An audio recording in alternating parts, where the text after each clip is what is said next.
Ron, thank you. Pleased, first of all, to have Gary Lawless alongside tonight. And our guest is the pride of the Kirkfield Westwood Community Club, the Keith Bodley Arena. He's also a Stanley Cup champion, so there's that. Pleased to welcome Mark Stone to the program. Man, who ever would have thought that, the work that your parents, Rob and Jackie, did in things like cleaning off the ice at the community clubs would pay off in the way it has? Yeah, for sure. I remember my dad leaving the house at midnight, creeping out the door. He had no idea where he was going, but he was going to flood the outdoor rinks for the community. All the dads would get together. They were probably having a few drinks, flood the ice, getting ready, and led to a lot of good times for not only for me and my brother, but all the local kids. I want to start with a story that we've told before, but it's even better now that you're a Stanley Cup champion. So you're 16. You go to the Brandon Wheat Kings camp. You're not sure you want to play there for whatever happened, and so your father gets a call from Kelly McCrimmon, then the coach and general manager of the Wheat Kings, and now, of course, the GM of the Vegas Golden Knights, and he says, Rob, I really want to sign your boy. And your father says, what? With his skating? Biggest critic, biggest fan, I guess, right? How about that for a vote of confidence? Yeah, I mean, my dad's always been my biggest supporter, but also been my, biggest critic, right? So he balances it pretty good. Helped me get me where I am today with the positivity and the negativity, I guess, too. Okay, we're going to get into your journey to the Stanley Cup, but first, current events and Gary, tonight's game. Well, you're missing a lot of offense. They get up 3-0. What's the story from your perspective? Yeah, I mean, we're obviously missing some offense, so we got to play a pretty good team game from here on in. But we had our looks, right. The second period, we had a couple crossbars, had our chances to get back in the game. Special teams are a little bit of a difference again tonight, right? They get one on the power play. We don't capitalize on ours, but at the end of the day, we know we're going to turn this around. We'll get things back, and I think our character and our a lot of things that we've built here will get us through this for sure. Line's kind of in a blender because of the injuries, and it looked like it took you till the third to kind of find some familiarity and some chemistry. Yeah, I mean, we got guys playing up in the lineup now, but we got depth at all positions. Like I said, it's just going to have to be win by committee, score by committee, defend by committee. Everyone's just going to have to play a little bit better and be the best version of themselves. So, Mark, let's go back to a year ago, less a day, January 12th of last year. You have to leave a game against the Florida Panthers, subsequently have to undergo your second back surgery in 9 months. I'm guessing that you were focused more on just resuming your career than winning the Stanley Cup at that time. But what were you thinking? I was trying to come back. That was the first goal.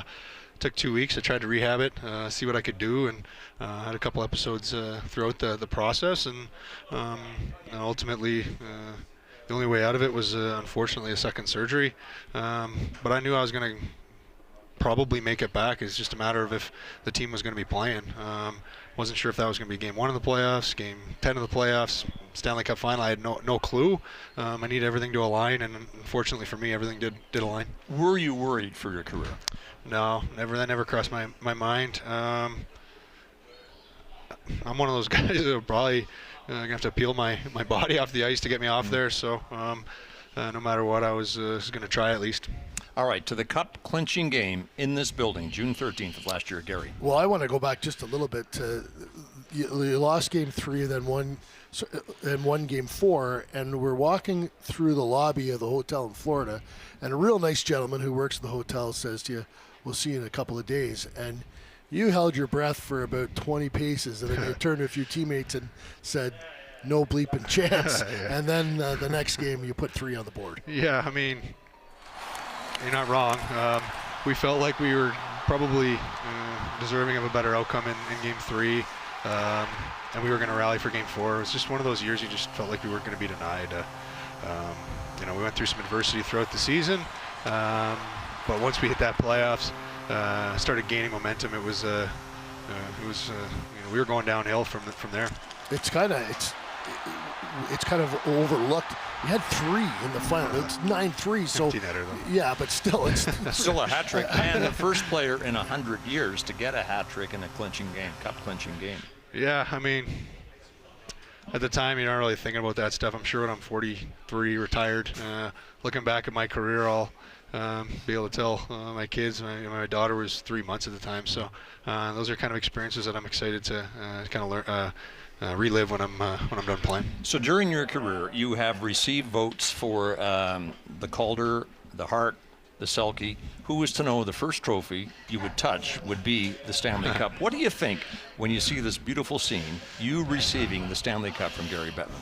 I mean, so far, I mean, it's like every hockey player, right? It's the one thing that they want to do playing in the NHL is to win the Stanley Cup. So for me, to be the first captain here, you know, it was no secret when things probably weren't going to work out in Ottawa. This is where I wanted to come play.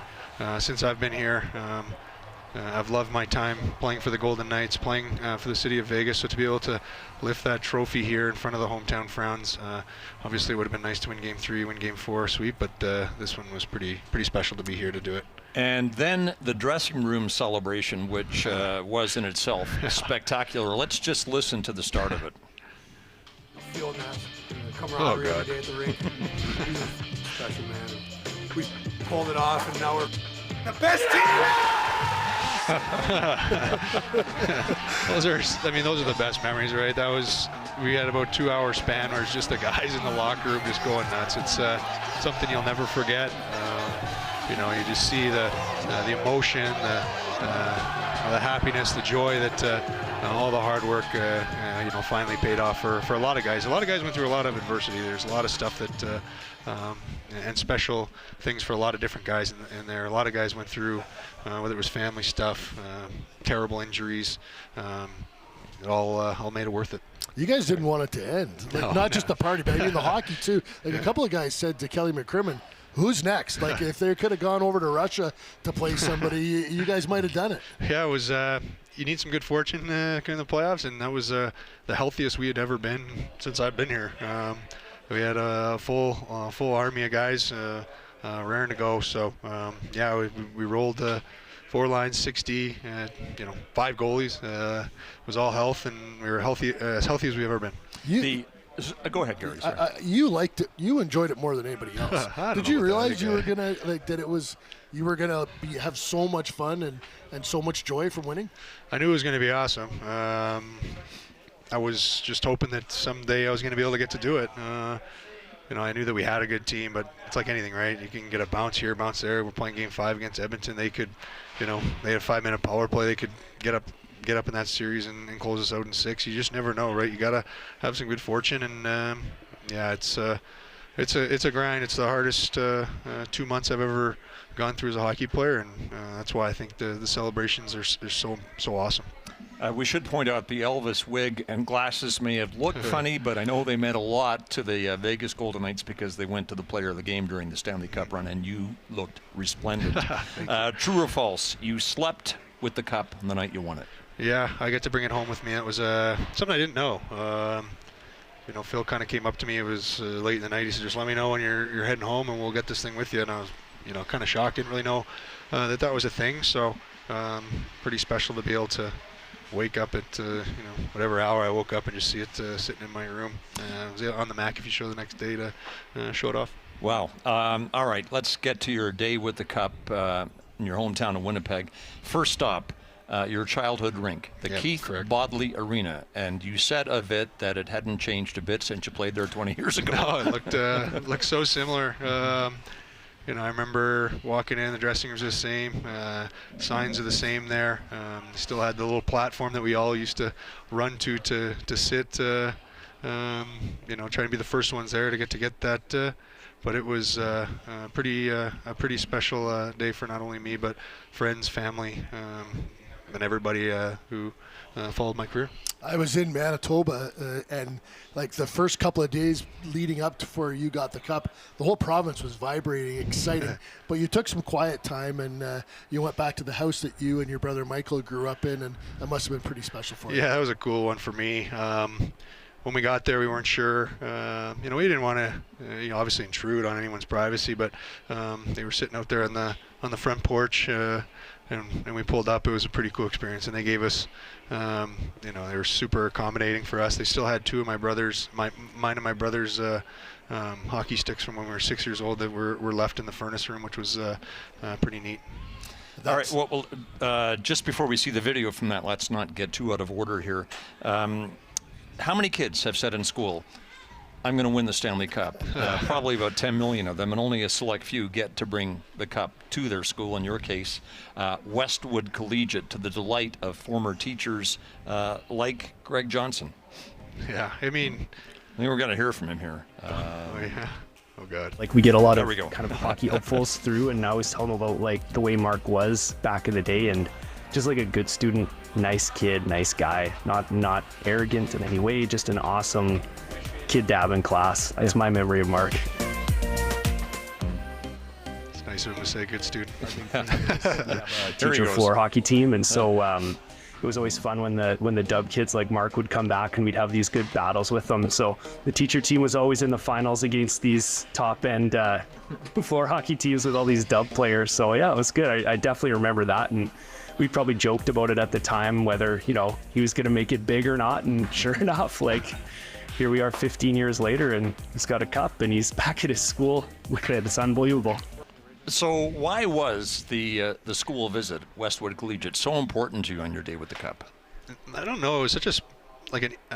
It's hard to explain the dynamic of the school, because almost didn't really feel like they were your teachers sometimes. They almost felt like they were your friends with the way they were running intramurals. Like, we were doing stuff. We had fun softball games like after hours in school, playing with them. We just generated some really good relationships with everybody there. I know a lot of the guys who I grew up with going to the school, playing those intramurals, still have relationships with them. So that's why it meant so much to me. It made going to school fun. I know sometimes, obviously, kids can kind of wake up in the morning, and it can be tough to go to school if you're not enjoying it. But I really loved I only ended up fortunately going for 2 years when I moved to Brandon, but it was one of the best 2 years, and I still have so many good memories. And then the visit to the former Stone family home that Gary talked about. And unfortunately, the current owners didn't yell, "Get off my lawn." They were, yeah, that was nice. They were as enthralled with the Stanley Cup as everyone else was. Michael, by the way, your brother was with you. He's 2 years older than you. He brought the curtain down on his pro career this season after a dozen in the NHL. He's in player development now with the Flames. You've been quoted as saying, Michael had the skating ability to play defense, but I didn't, so my dad made me a forward. Fair to say you wouldn't be here if that hadn't happened. Yeah, I don't turn very well. Like a semi-truck trying to turn, so go up and down the right side was the easiest thing for me. All right, final stop then. It's the Children's Hospital. You and Haley are blessed to have a beautiful, healthy daughter in Scarlett, and she's coming up on a year now, I think. But this visit, of course, was about bringing joy to the kids at the Children's Hospital. But I can't imagine that it didn't make you feel how blessed you and Haley are. For sure. That was an awesome day, but it's also a tough day too, right? You never want to see. Especially now, having my first kid, my daughter, can kind of bring tears to your eyes when you're in there. But if you can bring joy for somebody for 5-10 minutes when they're going through such a hard time, bring smile on people's faces, it means the world to us. So you're not wrong. We're blessed to have a healthy baby, and sometimes you just it's hard to describe. It's hard to talk about, but. It really was awesome to be able to bring a smile to some people's faces. There are so many special things about winning the Stanley Cup, and here's something that you're going to be able to do for the rest of your life.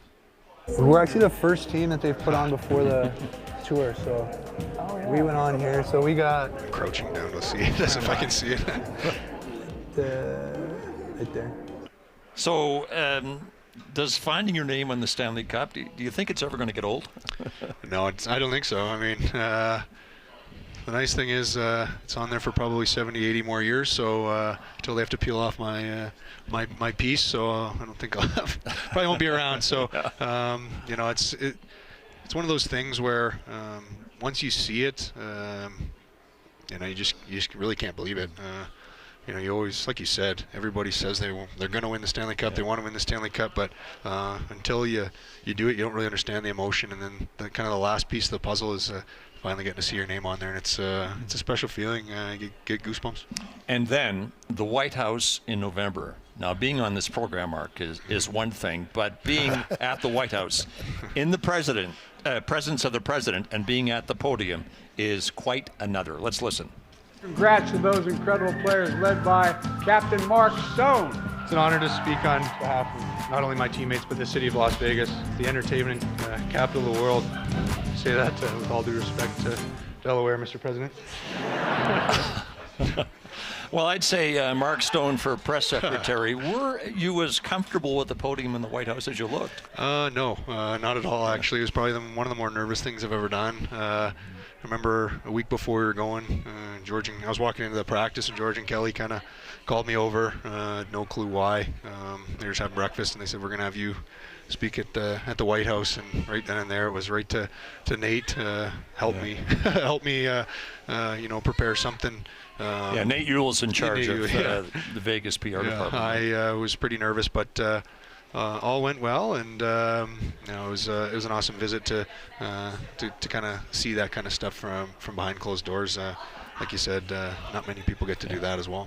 Yes, I met you and Michael. You were teenagers. Richard Burr, your trainer, had you running up Garbage Hill in Manitoba, and then to see you that day, I'm not your dad or anything. I wouldn't say I'm proud of you, but proud for you. It was a really special moment. Yeah, I mean, it really was. I mean, the amount of text that I got after that was almost as much as I got after we won.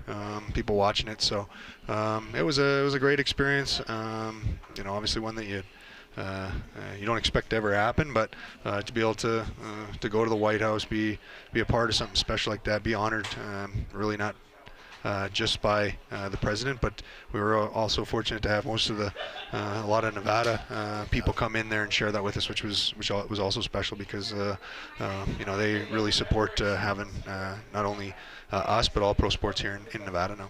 Start of the program, I mentioned the sacrifices made by your parents. There is some payback in the father's trip. Gary. Oh, yeah. Yeah, this was, we were walking to the plane at the start of the father's trip, and there was your dad, Rob, great guy, and that shirt, it says Expressive Mark Stone, and I asked you, he just showed up at breakfast that day with it on? Yeah, he just had it, showed up at breakfast, obviously tucked in, made sure he was looking sharp, but you never know what he's going to do. So he's got his rotation of T-shirts, and that's made its way into the rotation. And he's, like I said, he's as proud of a dad as anyone, and me and my brother.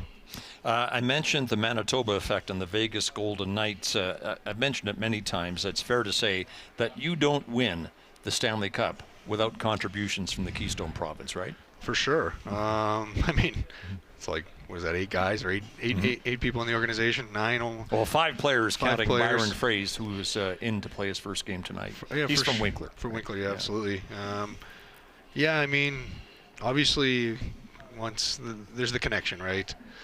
Kelly, when he was running Brandon, he made sure to keep all the Manitoba players on the Wheat Kings, and since he's been here, he's kept all the Western League players on the Knights, not just the Manitoba boys. But I think he's just comfortable with us. He knows what he's getting, and I think that's a big reason why he's brought so many guys here. There's one name that's not on the list because he's not a native Manitoban, but he's got serious Manitoba connections and largely responsible for your NHL career. Bob Lowe's, Gary. Yeah, Bobby Lowe's coached in Brandon for 9 years and then played at the University of Manitoba. He's in the University of Manitoba Sports Hall of Fame. And 6th round of your draft year, that someone at the front of the table in Ottawa says, we want a big CHL forward. Anybody got a name? And Bobby stands up and says Mark Stone.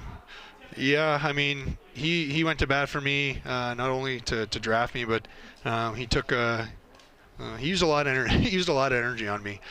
He visited me in Brandon a lot. He probably punched the table a lot for me.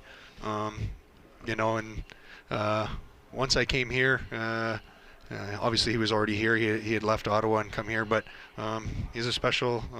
It's a special spot for me, for him in my heart, because like I said, he banged the draft table to draft me. Probably, banged the table to get me to Ottawa to sign me. He did a lot of things for me, and that's a special picture for us. Yeah. So this is right after you win the cup. You go upstairs and you see him and you ask for this picture. Yeah. I mean, we don't get to see those guys very often, right? I see him maybe once a year at the in training camp when he's here to see the prospects. But man, he did a lot of things for me to get my foot in the door.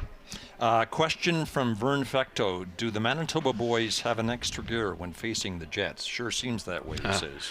Well, I don't like when my buddies text me after a loss to the Jets, that's for sure. So there's definitely an extra gear for us. I remember talking to Keegan going into that series. It was literally the only thing we said, we cannot lose this series because it's going to be hell for us for the next 6 months coming into the season. So I'd be lying if there wasn't. You and Haley were married in the summer of 21 here in Vegas. We've got a picture of the beautiful couple. There it is. And then a picture of you with your groomsmen. We recognize Cody Cece, who is your brother-in-law, as you two married sisters. Your brother Michael's there, and Brady Tkachuk. Deep friendship that's carried over from your days in Ottawa. And so the question is, how long before Brady had his shirt off at the reception and was belting up Mr. Brightside? Don't forget about my buddy Juice there. No, So you can see that there's in the suits there. I'm the only one that wore the vest. That was the only difference that we were going to do. And he got in his head right from when we got dressed that he was getting my vest and he was going up on stage. So he had it pretty. I had known pretty early that he was probably going to get a little saucy that night, and he was getting that vest on and heading up. Okay, we're racing. I want to get this last thing in, and it takes us all the way back to the year 2002. Here it comes. Oh, Brick. As Mark Stone works the puck up across line. He's up with Oake. Mark Stone shot, scores! Those are the fun. That was one of the fun. I was fortunate to go twice. It's probably still the childhood tournament that I remember the most. The first year we lost in the finals. The next year we didn't make the playoffs, but just such a fun event. I still follow the accounts today. I still see all the kids having such a blast. It's the coolest tournament in minor hockey that I've ever been to. So you starred there, obviously, and your father, Rob, that was from 2002, 10 years old. Your father, Rob, bought the tapes of every game you played, and the only person ever to look at them was you. Yeah. You watched every frame. So the question is, were you watching it from a sort of a scouting, technique point of view, or did you just like to look at yourself? Probably a little bit of both. Yeah, definitely a little bit of both. I love watching hockey, and we obviously didn't get that many games. It's a lot easier to watch hockey games now, so I watch hockey every day. But I love watching who doesn't like watching themselves score goals, especially as a 6-year-old. But there was probably a little bit of both. I watched my brothers when we'd get him. I just loved watching hockey. I loved being at the rink. That's the one thing that will never leave me, and I think that's mainly because of the time that I spent in the basement watching hockey with my brother, my dad, my mom. We all grew up a hockey house, and when I retire, things won't change. I'll still be watching hockey. Perfect. We got to leave it there. So that was 2002. 21 years later, you became a Stanley Cup champion. That old? Mark Stone, captain of the Vegas Golden Knights, was our guest on After Hours. His NHL journey far from over. We'll return to T-Mobile Arena in Las Vegas in a moment.